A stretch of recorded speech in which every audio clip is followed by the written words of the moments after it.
The fluorescent lights of the market buzzed overhead like dying wasps, casting everything in a sickly yellow glow that made the bruised apples look even more unappetizing. I shifted my weight from one aching foot to the other, feeling the worn sole of my right sneaker, the one with the hole I'd been ignoring for 3 months, press against the cold tile floor.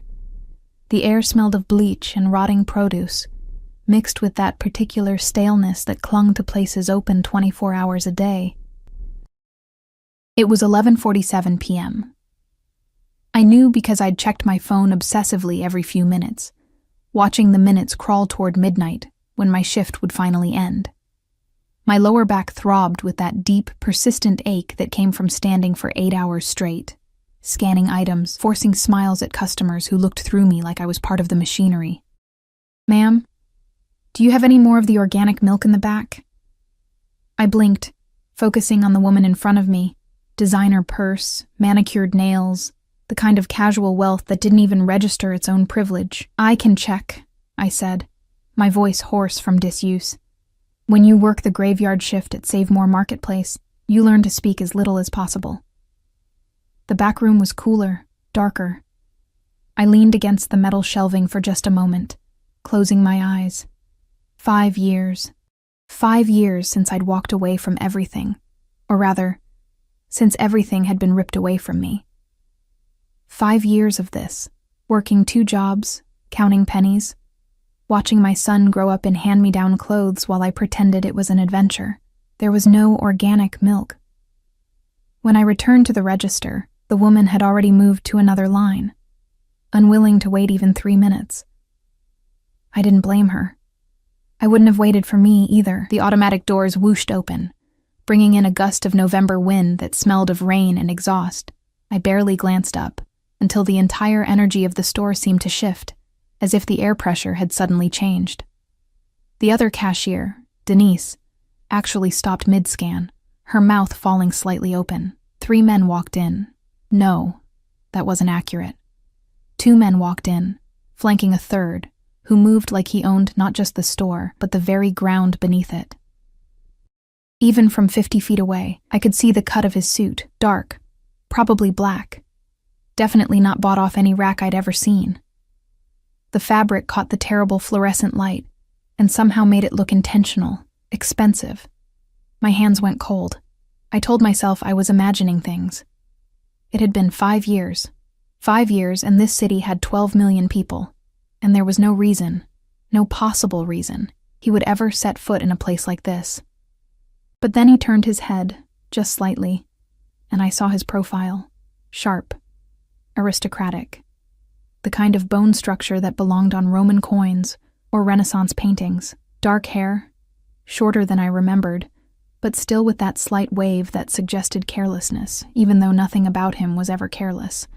Dante Moretti. The name echoed in my head like a death knell. My breath caught in my throat. The scanner in my hand suddenly weighed 1,000 pounds. I ducked my head, letting my hair, longer now, darker, dyed a mousy brown instead of the auburn it used to be, fall forward to hide my face. "He won't recognize you," I told myself frantically. "You're invisible here. You've always been invisible." But even as I thought it, I felt the weight of his gaze sweep across the store like a searchlight. Hunting. Always hunting. The 2 men with him were clearly security. One was built like a bulldozer, his neck the same width as his head, an earpiece visible even from this distance. The other was leaner, sharper, his eyes constantly moving, cataloging exits and threats with mechanical precision. They didn't browse. They didn't shop. They simply existed as extensions of the man between them. Dante moved toward the back of the store with that same predatory grace I remembered. Efficient, purposeful, utterly confident. He was here for something specific. Men like him didn't make random stops at discount markets at midnight. "Please don't come to my register. Please don't come to my register." I began scanning items that weren't there, just to look busy, just to have a reason to keep my head down. My heart hammered against my ribs so hard I was certain everyone in the store could hear it. "Mommy?" The word hit me like a bullet. I spun around to see my son, our son, running toward me from the employee break room, his dinosaur backpack bouncing against his small shoulders. Marco had been doing his homework back there, waiting for my shift to end so we could take the bus home together. "Marco, I told you to stay." But he was already at the counter, his small hands gripping the edge, bouncing on his toes with 5-year-old energy that knew no concept of exhaustion.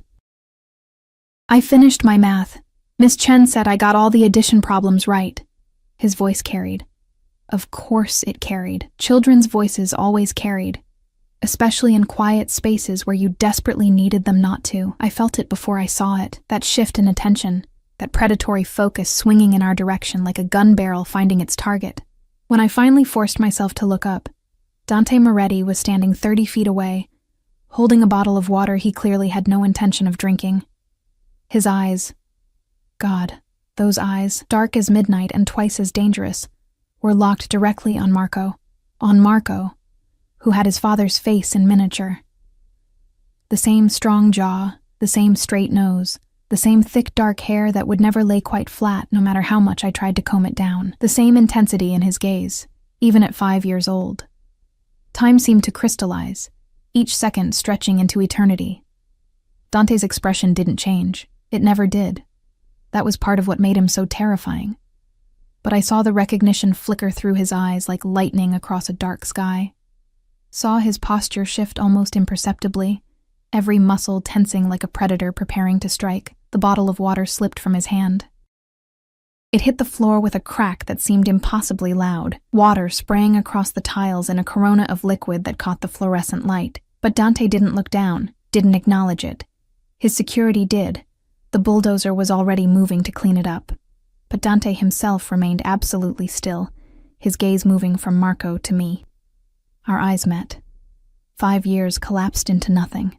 I was 22 again, standing in his penthouse, my hands shaking as I signed the divorce papers he'd had delivered by a lawyer who'd looked at me with such contempt I'd wanted to disappear into the floor.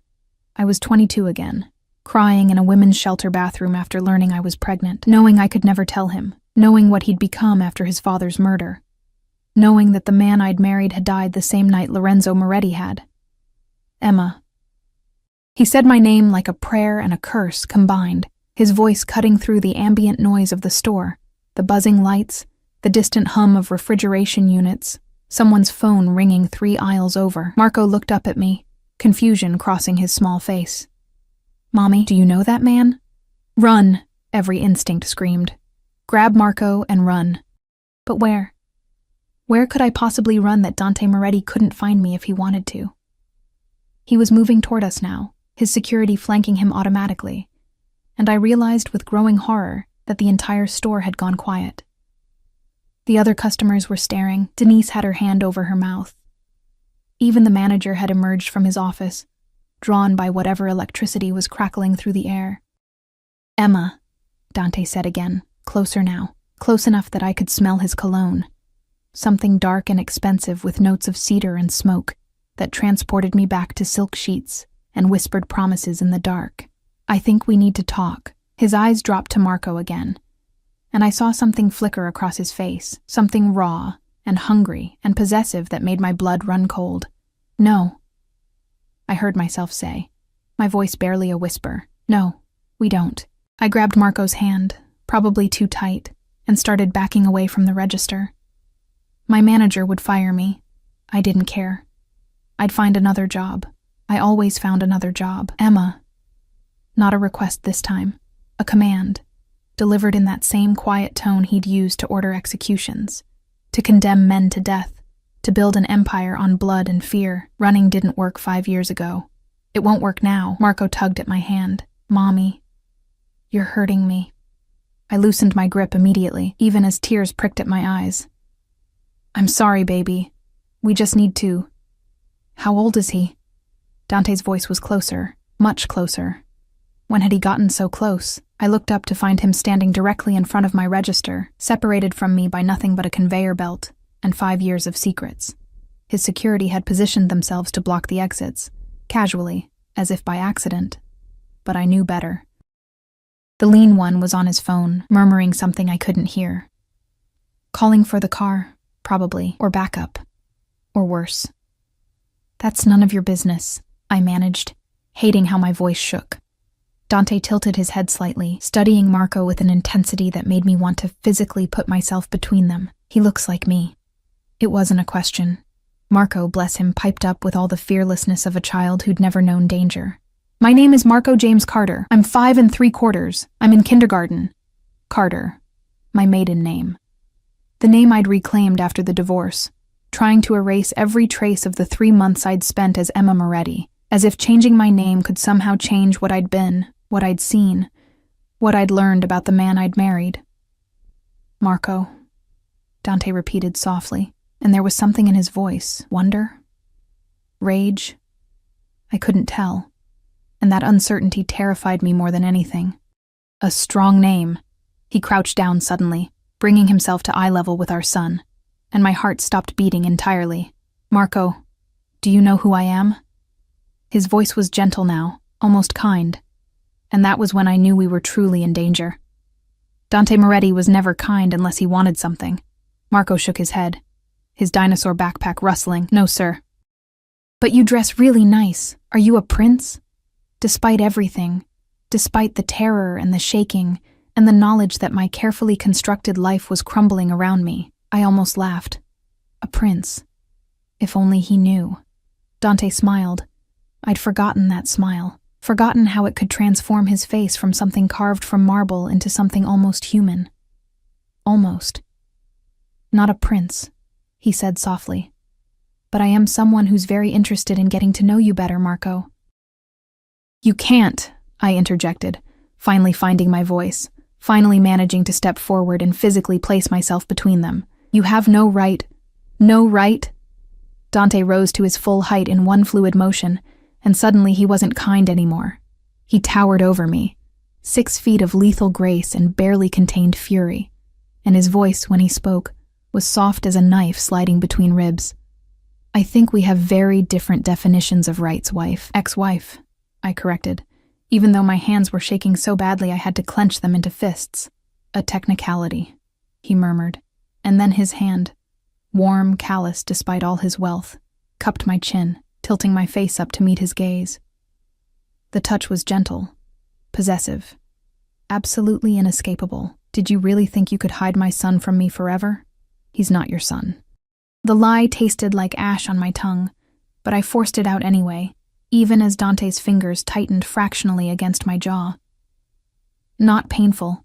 He'd never hurt me physically, that wasn't his style, but enough to remind me that he could, that he held all the power here, that I was helpless as I'd always been in his presence. Don't. The single word was barely audible, yet it cut through the air like a whip crack. Don't insult my intelligence, Emma. Those are my eyes looking back at me. That's my blood in his veins. His gaze flickered to Marco, who was watching us with growing confusion, and something softened in Dante's expression. Something that looked almost like grief. 5 years. You kept him from me for 5 years. You were busy, I shot back, jerking my chin from his grasp, building your empire on corpses. What was I supposed to do? Bring a baby into that world? Let him grow up learning that violence is love, that power is the only thing that matters? The moment the words left my mouth, I regretted them. Dante's face went absolutely blank. That terrible emptiness that meant he was feeling too much, processing too much, calculating too many moves ahead. We're leaving, he said quietly. All of us. Now. Like hell. Emma. He leaned in close enough that his breath ghosted across my ear, close enough that I could feel the heat radiating from his body through his suit. You have 2 choices. You can walk out of here with dignity, holding our son's hand, and we can have a civilized conversation in the car. Or I can have Luca carry you both out, and we can have a very different kind of conversation in a very different location. My blood turned to ice. You wouldn't. Test me. The words were silk over steel. Please, I would very much enjoy demonstrating exactly how far I'm willing to go to claim what's mine. Marco tugged on my sleeve. Mommy, I don't like this. You said we were going home. Home. Our tiny apartment with the leaky ceiling and the radiator that only worked half the time. The place I'd built from nothing, where we were safe, where we were free, where Dante Moretti's shadow couldn't reach. Except it had reached, It had always been reaching. I'd just been too naive to realize I could never truly escape. "It's okay, baby," I whispered. Even though nothing was okay, nothing would ever be okay again. This man wants to talk to Mommy for a little bit." "About what?" "Grown-up things." Dante's hand settled on the small of my back. Proprietary, possessive, sending electricity shooting up my spine despite every instinct screaming at me to pull away. "Your mother and I are old friends," he said smoothly, that charming mask sliding into place so easily it made me want to scream. "We haven't seen each other in a very long time." "Oh." Marco brightened immediately, because of course he did. He was 5. He didn't understand that monsters could wear expensive suits and speak in cultured tones. "Are you the friend from before I was born?" "Mommy doesn't talk about before very much. She says it makes her sad." I watched Dante's jaw tighten, watched something flicker behind his eyes. Hurt? Anger? With him, it was always impossible to tell. "Yes," he said after a moment. "From before you were born. The manager, Tom, his name was Tom, I'd worked here for 8 months and barely knew anything about him, approached hesitantly, wringing his hands. "Emma? Is everything? Should I call someone?" "Yes," I wanted to scream. "Call the police. Call the FBI. Call someone who can stop this." But who would come? Who would dare intervene when Dante Moretti decided he wanted something? The police commissioner was on his payroll. Half the judges in the city owed him favors, and the ones who didn't. Well, they knew better than to make an enemy of the man who controlled the docks, the construction unions, the waste management contracts. "Everything's fine," Dante answered before I could, and his smile was warm, friendly, utterly convincing. "Just an unexpected reunion." "I hope you don't mind if I borrow Emma for the rest of her shift?"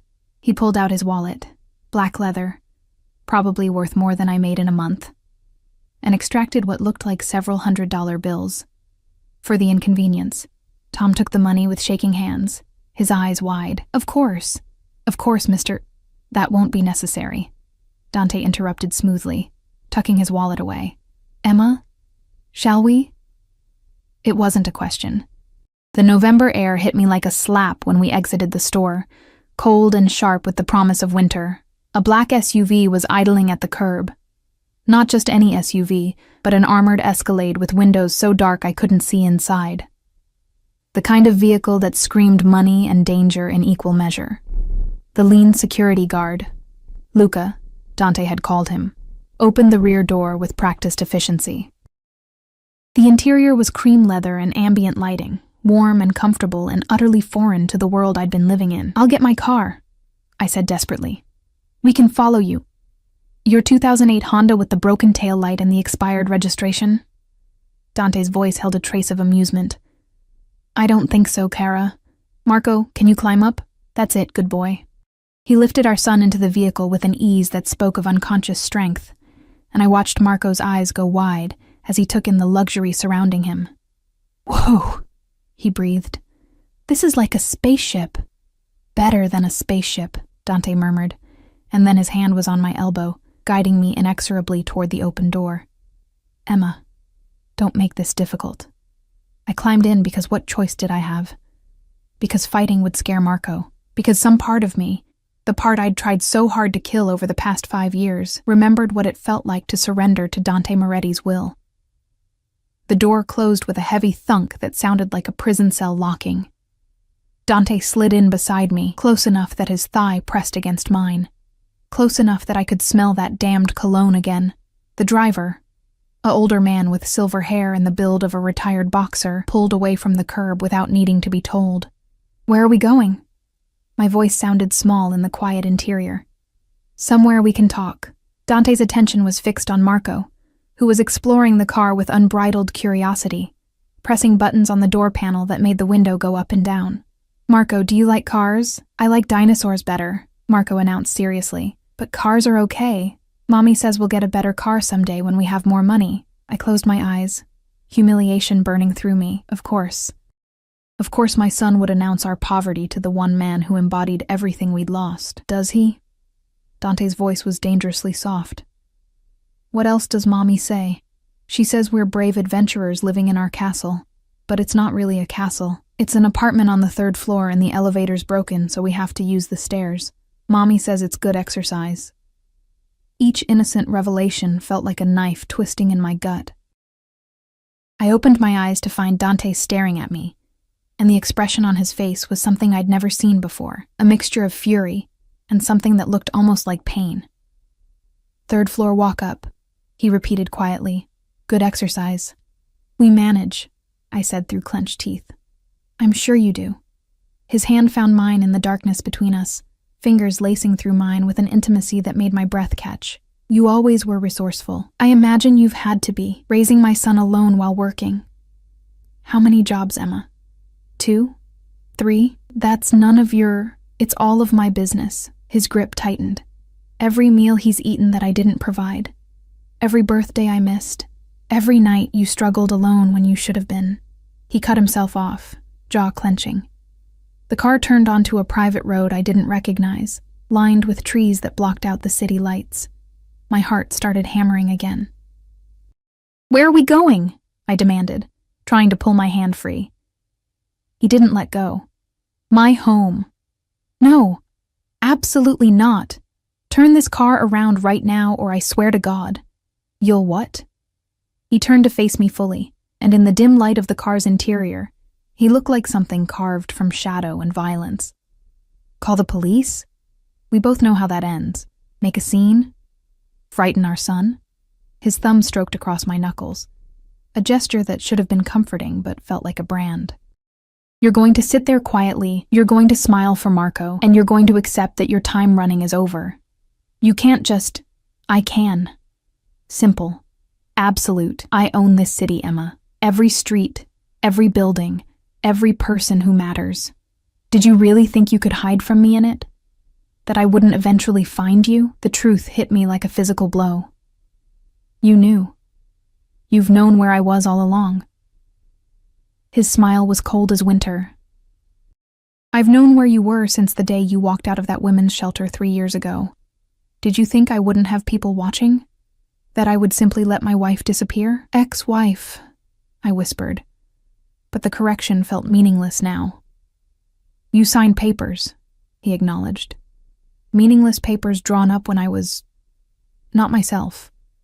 When grief had made me into something even I didn't recognize. His gaze intensified. But you never stopped being mine, cara mia, and neither does he.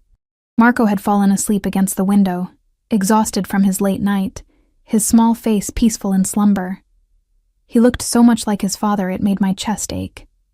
Why now? I asked quietly. If you've known where I was for 3 years, why come for us now? Dante was silent for a long moment, his gaze fixed on our sleeping son. When he finally spoke, his voice was rough with an emotion I couldn't name. Because I've spent 5 years building an empire that means nothing. 5 years eliminating every threat, consolidating power, making myself untouchable. And for what? So I could die alone in a penthouse filled with things I don't care about? He looked at me then, really looked at me, and I saw something in his eyes that terrified me more than his anger ever could. Vulnerability. I buried my father. I destroyed the men who killed him. I've done everything I set out to do. And I'm empty, Emma. Completely empty. Until tonight, when I walked into that godforsaken market and saw my son for the first time. Dante? No. He raised a hand, cutting me off. You'll have your chance to speak, but first, you're going to see what I've built, what I can give him, what I can give you, if you'll let me. The car pulled through massive iron gates that opened automatically, revealing a driveway lined with lights. At the end of it sat a mansion, no, a palace, all modern glass and stone that seemed to glow from within. This wasn't the penthouse I remembered from our brief marriage. This was something else entirely. Something bigger, more isolated, more him. Welcome home, Emma, Dante said softly as the car came to a stop. I've been waiting for you. The mansion's interior was all soaring ceilings and marble floors that echoed with each footstep, making me feel even smaller than I already did. Dante carried Marco with a tenderness that seemed at odds with everything I knew about him, our son's head resting on his shoulder, small arms dangling limply in sleep. I followed behind, flanked by Luca and the bulldozer whose name I still didn't know, feeling less like a guest and more like a prisoner being escorted to her cell. "First door on the right," Dante murmured, and I realized he was speaking to me. "The bedroom's already prepared." Prepared? The word came out sharper than I intended. "How exactly did you prepare a bedroom when you supposedly just found us tonight?" He glanced back at me, and in the warm glow of the recessed lighting, I caught something in his expression. Guilt, maybe, or shame. "I've had this room ready for 3 years, Emma. Since the day I confirmed you were pregnant." The admission stole the breath from my lungs. The bedroom he led me to was fit for a prince. A race car bed dominated one corner. Bookshelves lined with picture books and educational toys I recognized from store windows I'd passed without ever being able to afford. A telescope stood by the window. Art supplies were organized in clear containers on a child-sized desk. Everything a 5-year-old boy could want, waiting in pristine silence for an occupant who'd never known it existed. Dante laid Marco down with a gentleness that made my throat tight, pulling a soft blanket over him that probably cost more than our monthly rent. He stood there for a moment, just watching our son sleep, his hand hovering above Marco's dark hair, as if afraid to touch, afraid this might all be a dream. "He snores," Dante said quietly. "A little." On the exhale. "He has allergies," I whispered back. "Nothing serious, just seasonal, I know." He finally stroked Marco's hair, just once, his expression so raw it hurt to look at. "I've read every medical record, Emma. Every report card. Every library book he's checked out. I know his favorite color is orange, that he's afraid of thunderstorms, that he begged you for a dog last Christmas, and you had to tell him the apartment doesn't allow pets. Each word was an accusation wrapped in velvet. You had no right. I had every right." When he turned to face me fully, and the veneer of gentleness evaporated like morning mist. "He's my son, my blood. Did you really think I would just let him exist without knowing everything about him?" "You let me go," I shot back. "You signed the divorce papers. You didn't fight. I was drowning." The admission came out harsh, bitten off. "My father's blood was still on my hands, literally on my hands, and you looked at me like I was a monster, like I terrified you, and I realized—" He stopped, jaw clenching. "I realized you were right to be terrified. I was a monster. I am a monster. So I let you go, because I thought it was what you wanted, what you needed. And then 3 months later, my people told me you were pregnant and I—" He cut himself off, turning away, his shoulders rigid with tension. "You what?" I demanded. My voice barely a whisper. "I broke everything in my office," he said flatly. "Flipped my desk. Put my fist through a window. Luca had to physically restrain me from going to find you, from dragging you back, from—" He laughed, a sound without humor. "I would have destroyed you, Emma. The state I was in, I would have caged you, kept you locked away, and I knew that would kill whatever love you once had for me faster than any bullet." My hands were shaking. I clasped them together, trying to still the tremors. "So you just watched? For 5 years?" 3, he corrected. "I didn't know where you were for 2 years. You were good at hiding. Better than I anticipated." He moved toward the door, gesturing for me to follow. "But yes. Once I found you, I watched. I made sure you were safe, that Marco was healthy, that no one bothered you. I paid off your landlord when he tried to evict you last January. I had someone slash the tires of that man from the restaurant who followed you home."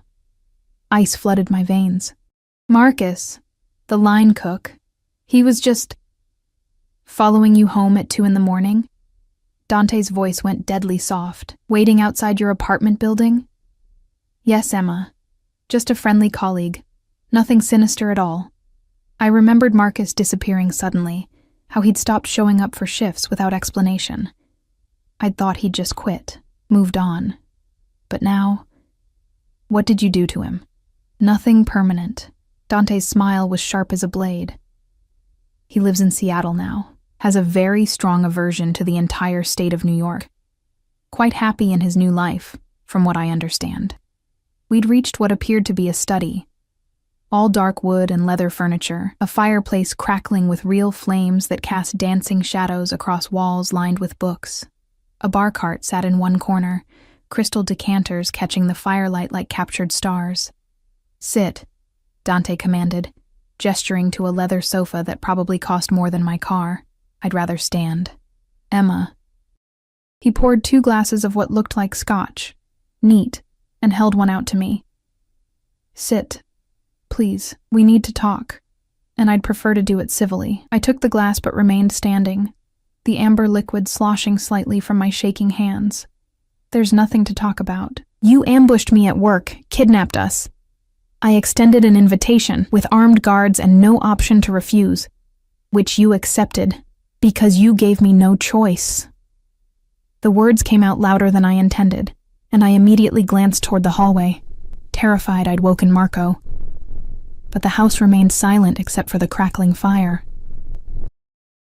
Dante drained his scotch in one smooth motion, set the glass down with controlled precision, and moved toward me with that predatory grace that made my pulse spike. I backed up instinctively, but he kept coming until my back hit the bookshelf, and he was right there, one hand braced against the shelf beside my head, caging me in. "Do you know?" he said conversationally, though his eyes were anything but calm. "What it's been like? Watching you struggle? Seeing you take that second job at the diner? Watching you work yourself to exhaustion? Knowing that one word from me, one single word, and you'd never have to worry about money again? I don't want your money. No.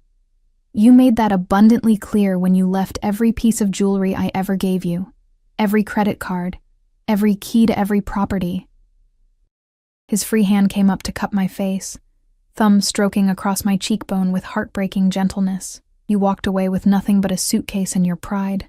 Do you have any idea how rare that is in my world? How extraordinary." "I'm not extraordinary," I whispered. "I'm just someone who didn't want to be married to a killer." The words hung between us like a guillotine blade. Dante's expression didn't change, but something flickered behind his eyes. Acknowledgement, maybe. Acceptance.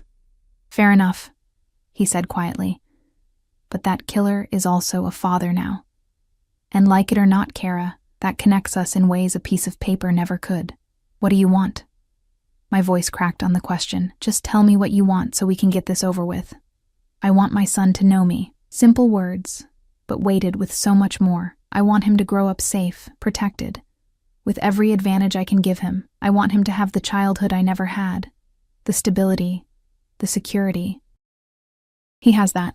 We have that.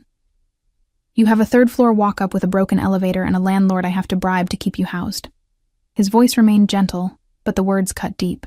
You work 16-hour days and still can barely make rent. Marco's winter coat is 2 sizes too small, and I've watched you go hungry so he could have seconds at dinner. Is that really the life you want for him? For yourself? Tears burned behind my eyes, but I refused to let them fall. It's honest. It's clean. It's ours. And it's killing you.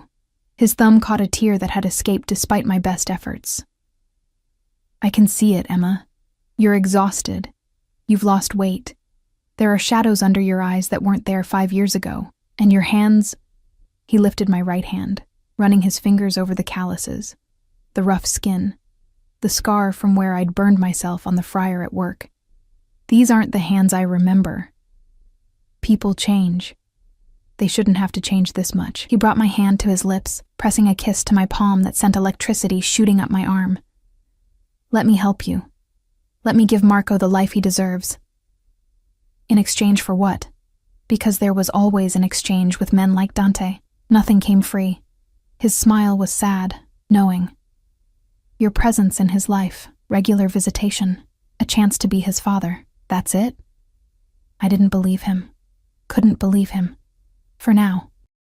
He stepped back, giving me space to breathe, though the air between us still felt charged with electricity. I'm not going to lie to you, Emma. Eventually, I want more. I want you back under my roof, under my protection, under me. The last two words were delivered with such deliberate sensuality that heat flooded my cheeks. But I understand that won't happen overnight. I understand I need to earn your trust again. Prove that I'm not the man you ran from 5 years ago. Are you? I challenged. Are you different? Or have you just gotten better at hiding what you are? He considered the question seriously, head tilting slightly. Both, perhaps. I've learned control.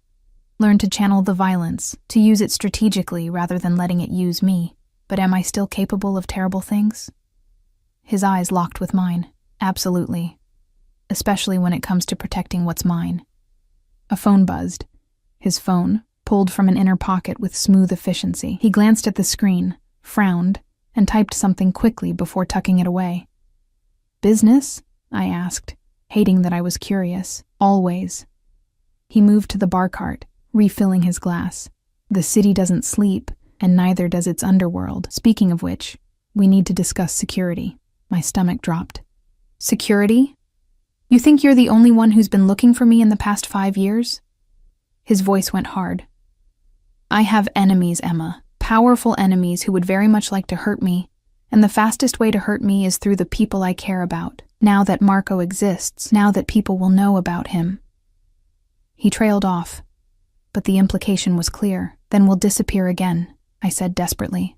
We'll leave the city, change our names, and I'll find you again. Or worse, someone else will find you first. He drained half his scotch. No, there's only one solution that keeps you both safe. You stay here, under my protection, with security that would make the president jealous. You mean we stay here as your prisoners? I mean you stay here as my family. The word landed like a bomb between us. This house has 12 bedrooms, Emma. You can have your own wing if you want, your own space, privacy, whatever you need. Marco can go to the best schools, have the best tutors, the best of everything, and you... His gaze raked over me, hungry and possessive. You can stop working yourself to death. You can rest, breathe, live. It sounded like heaven. It sounded like a trap. I need to think, I said, setting down my untouched scotch with trembling hands. Of course. He was the picture of reasonableness, which somehow made me trust him even less. Take all the time you need. There's a bedroom prepared for you as well, right across the hall from Marco's. Fresh clothes in the closet, toiletries in the bathroom, everything you might need. How did you... I know your sizes, Emma. I know everything about you. He said it like a confession, like a threat, like a promise. A door opened somewhere in the house, followed by footsteps. Luca appeared in the doorway, his expression carefully neutral. Sir, the perimeter is secure, and I've placed guards at all entry points as requested. Good. Make sure the second floor is completely off limits to everyone except Emma and Marco. No exceptions. Yes, sir. After Luca disappeared, I turned to Dante. How many people work for you? How many guns are in this house right now? Enough to keep you safe. He moved toward me again, and this time I didn't back away. I know you're frightened. I know this isn't what you wanted, and I'm sorry for that. But Emma... His hand found my waist, pulling me infinitesimally closer. I will burn this entire city to the ground before I let anyone harm our son. Or you. The terrifying thing was, I believed him. I didn't sleep. The bedroom Dante had prepared for me was obscene in its luxury. A king-sized bed with sheets that felt like water, a bathroom with heated floors and a tub large enough to swim in, a walk-in closet filled with clothes in my exact size, all with the tag still attached. Designer labels I recognized from magazine spreads, dresses, jeans, cashmere sweaters, in colors I'd mentioned liking years ago in passing conversations I'd assumed he'd forgotten. He'd forgotten nothing. I spent the night in the chair by the window, watching the sunrise paint the manicured grounds in shades of gold and rose. Armed guards patrolled the perimeter at regular intervals. I counted 6 different men, though I suspected there were more I couldn't see. The iron gates at the end of the driveway remained closed, imposing, final. A gilded cage, just as I'd feared. Around 7, I heard small footsteps padding down the hall, followed by Marco's voice, high and uncertain. Mommy? I was out of the chair and through the door before he could call again, scooping him up even though he was getting too big for it, breathing in the familiar scent of his strawberry shampoo. "I'm here, baby. I'm right here." "Where are we?" He pulled back to look at me, his dark eyes, Dante's eyes, wide with confusion. "This isn't home." "No, we're visiting. Remember the man from last night? This is his house." "The prince man?" Marco's face brightened. "He said I could have pancakes for breakfast, with chocolate chips. Can I, Mommy, please?" Before I could answer, Dante's voice drifted up from the first floor. "I believe I promised someone chocolate chip pancakes. Is he awake?" Marco wriggled out of my arms and ran to the top of the stairs, peering down. "I'm awake. I'm very awake." Dante stood at the bottom, and my breath caught. He'd changed from last night's suit into dark jeans and a charcoal sweater that clung to his shoulders in a way that should be illegal. Casual. Almost normal. Except for the gun I could see holstered at his hip, barely concealed by the sweater's hem.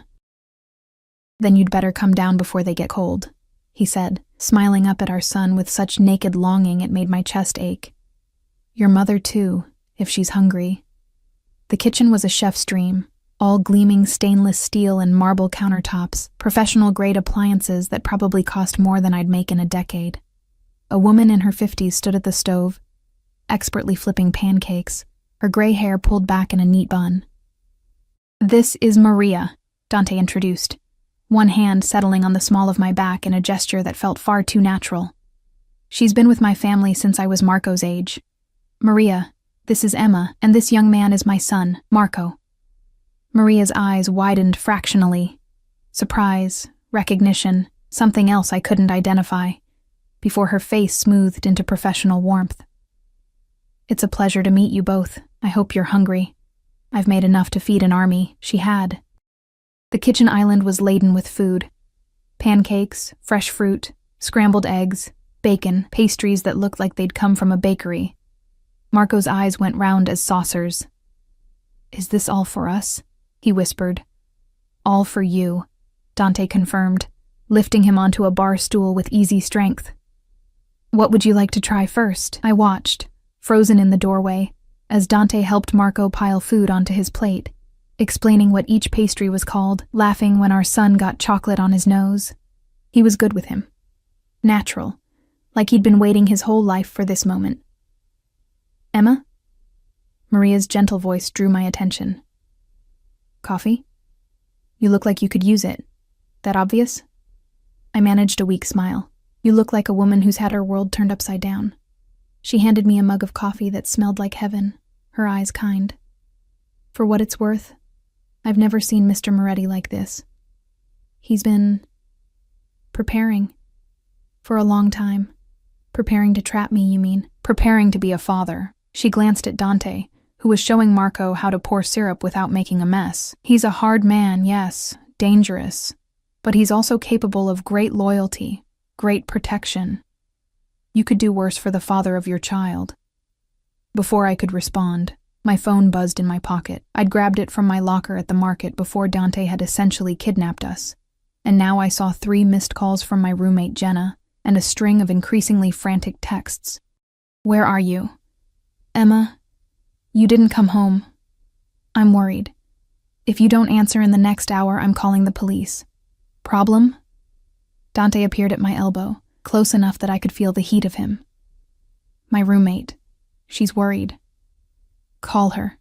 Tell her you and Marco are fine, that you've reconnected with an old friend and you'll be staying elsewhere for a while."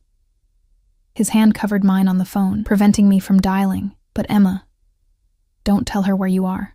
Don't give her any details that could compromise Marco's security. She's my friend. And I'm sure she's lovely." His voice dropped lower, meant only for my ears. But people talk. They let things slip, even with the best intentions. Until I'm certain there's no threat, the fewer people who know about Marco's connection to me, the better. He was right, and I hated that he was right. I made the call, stepping into the hallway for privacy, feeding Jenna the exact lines Dante had suggested. She didn't buy it. I could hear the skepticism in her voice. but she also knew better than to push when I got evasive. "Just be careful, okay?" she said finally. "And text me every day so I know you're alive." "I will. I promise." When I returned to the kitchen, Marco was chattering about dinosaurs, and Dante was listening with what appeared to be genuine interest, asking questions that made our son light up with excitement. "And the T-Rex had teeth this big." Marco held his hands apart dramatically. "But the Spinosaurus was actually bigger, even though people don't know that. Is that so?" Dante caught my eye over Marco's head, and something passed between us.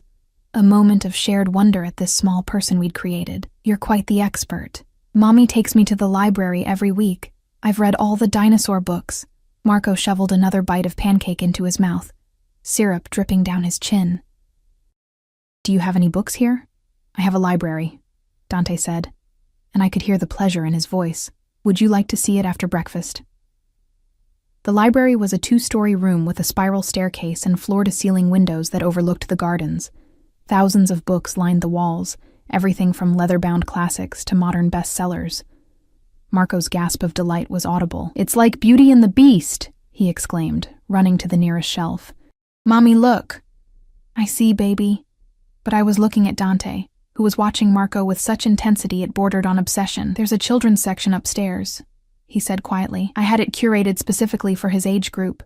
Educational books, picture books, chapter books for when he's ready." "You've thought of everything." "I've had 3 years to plan, Emma. 3 years of imagining this moment." He moved closer, his voice dropping. 3 years of wondering if I'd ever get the chance to be a father to him, or if I'd spend the rest of my life watching from the shadows. Is that supposed to make me feel sorry for you? The words came out harsher than I intended. You chose to stay away. You could have what? Forced my way into your life when I was barely stable? When I was still waking up with blood on my hands from nightmares about my father's death? His jaw clenched. "I stayed away because I loved you enough to let you go. Because I knew the man I'd become wasn't someone you could love back." "Don't mistake restraint for indifference," Marco called out from the second floor, his voice echoing. "Mommy, there's a reading fort up here. Go," Dante said softly. "Spend time with him. I have some calls to make anyway." I climbed the spiral staircase to find an alcove with cushions and fairy lights, exactly the kind of cozy space a child would dream of. Marco was already curled up with a book about space, completely content. "Can we live here, Mommy?" he asked without looking up from the pages. "Just for a little while? I really like it." My heart cracked a little more. "We'll see, baby. The prince man is nice, and he said I could get a dog if I wanted. A big dog, like a German shepherd." Now Marco did look up, his eyes pleading. "Please? I've always wanted a dog." "Marco."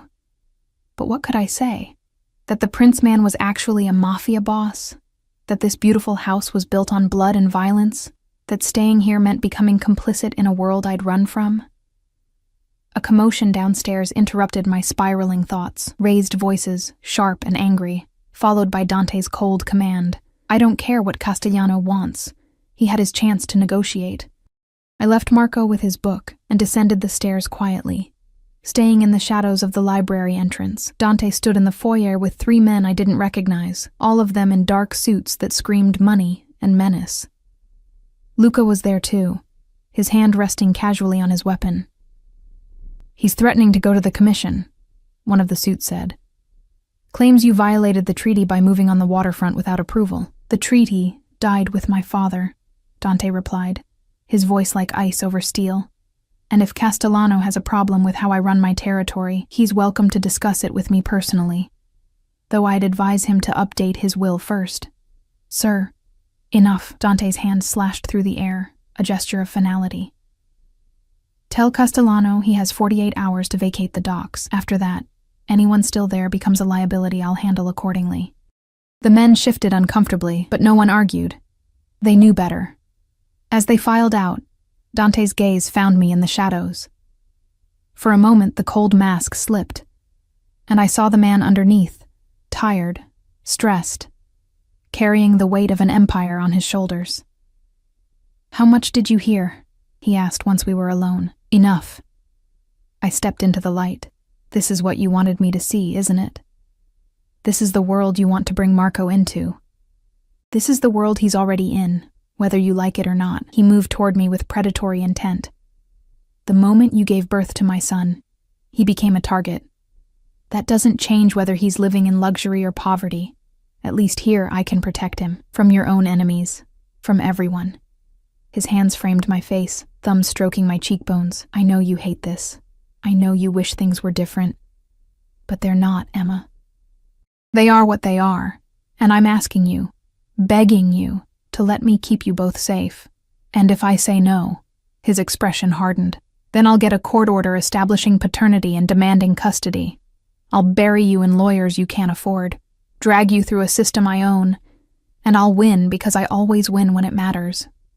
His voice softened, became almost gentle. Please don't make me do that. Please don't make this a war. It already is a war, I whispered. You just haven't realized you've already won. Something flickered in his eyes. Triumph, yes, but also something that looked like regret. The sound of small footsteps on the stairs broke the moment. Marco appeared, clutching a book about constellations.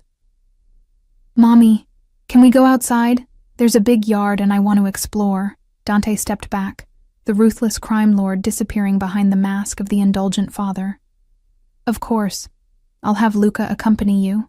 There's a garden maze that I think you'll enjoy, and a fountain with koi fish. As we headed outside, Dante's hand caught my wrist. Tonight, he murmured, after Marco's asleep, you and I are going to have a very serious conversation about the future, our future. All three of us. It sounded like a promise. It sounded like a threat. It sounded like inevitability. The garden maze was beautiful in the afternoon light, all perfectly trimmed hedges and hidden alcoves with marble benches. Marco ran ahead with the fearlessness of childhood, Luca trailing at a discreet distance, his eyes constantly scanning for threats that a 5-year-old couldn't imagine existed. I should have been watching Marco. Instead, I found myself thinking about tonight, about the conversation Dante had promised, about the fact that I'd already started thinking of this place as a refuge rather than a prison. That was how it started, wasn't it? The slow erosion of resistance. The acceptance of small comforts until you woke up one day and realized you'd forgotten how to leave. Mommy, look, fish.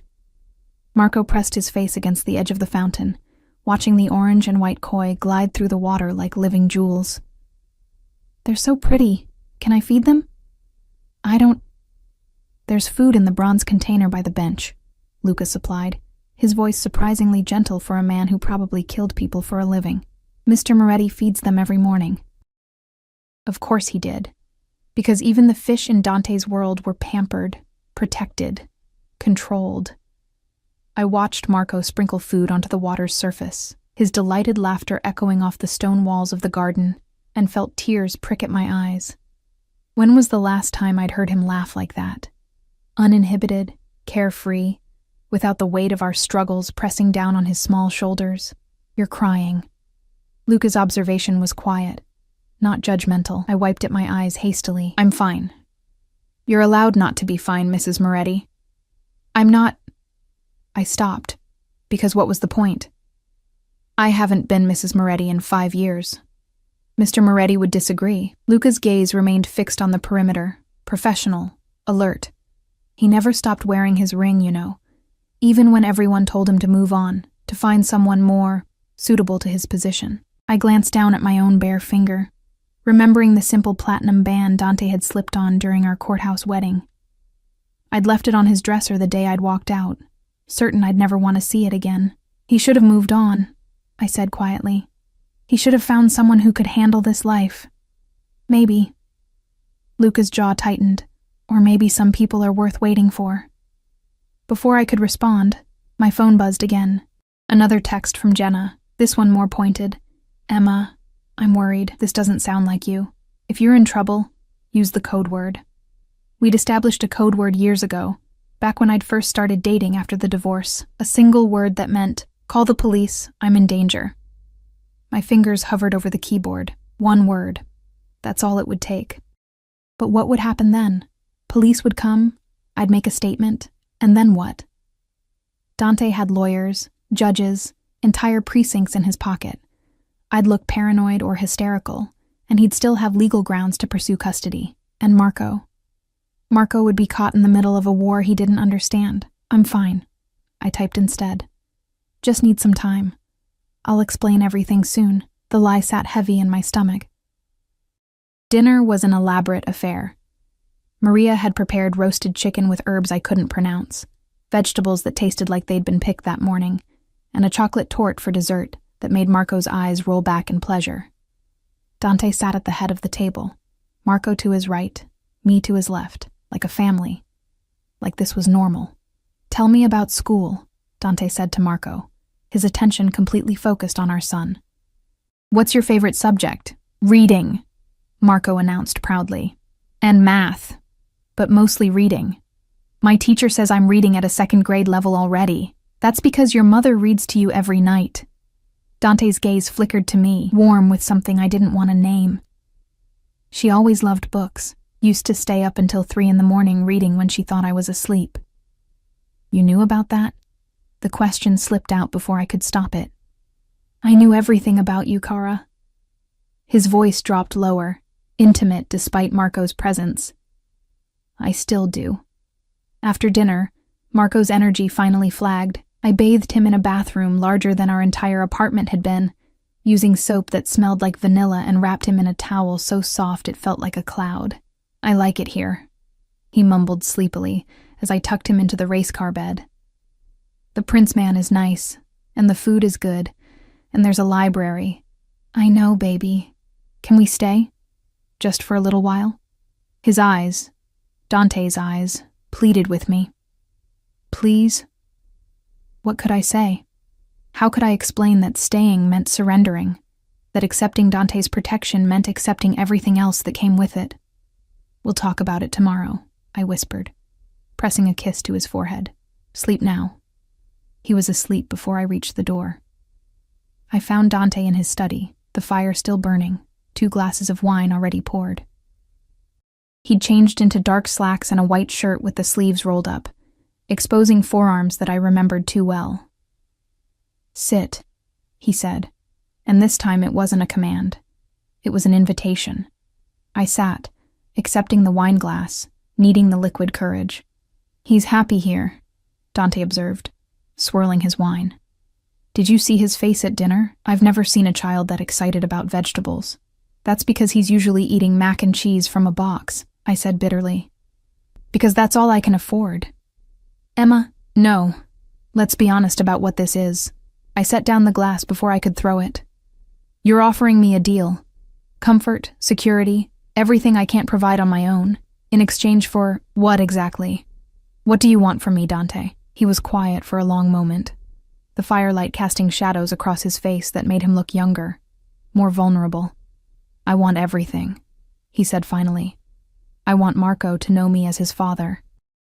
I want Sunday dinners and bedtime stories and scraped knees I can bandage. I want to teach him to ride a bike, to throw a punch, to be a good man despite the blood in his veins. His eyes locked on mine, and I want you back in my bed, in my life, wearing my ring again and meaning it this time. The honesty stole my breath. I can't. I know. He stood, moving around the desk with that liquid grace. I know you're not ready. I know I haven't earned it. But I'm a patient man, Emma. I've waited 5 years. I can wait longer if I need to. He pulled me to my feet, hands settling on my waist like they belonged there. But I won't wait in silence. I won't pretend I don't want you. Every time you're near me, every time I catch your scent or hear your voice, it takes everything I have not to... He cut himself off, jaw clenching. Not to what? The question came out breathier than I intended. His eyes darkened. Not to throw you over my shoulder and remind you exactly what it felt like to be mine. Not to strip away every defense you've built and make you remember that once upon a time you loved me. Not to fuck you until you forget every reason you thought leaving was a good idea. Heat flooded my body, unwanted and undeniable. I should have been offended, should have pulled away. Instead, I swayed closer. That's not love, I whispered. That's obsession. With you? His thumb stroked across my lower lip. It's both. It's always been both. The kiss, when it came, wasn't gentle. It was 5 years of longing and rage and desperation, his mouth claiming mine like he was staking a claim, like he was trying to devour every piece of resistance I had left. And God help me. I kissed him back, my hands fisted in his shirt, pulling him closer, even as my mind screamed at me to stop, to think, to remember all the reasons this was a terrible idea. But my body remembered different things. Remembered the way he'd once made me feel cherished and desired and whole. When we finally broke apart, both breathing hard, Dante rested his forehead against mine. "Stay," he whispered. "Not because I'm forcing you, not because you have no choice. Stay because some part of you, even a small part, wants this too." "I don't know what I want anymore," I admitted.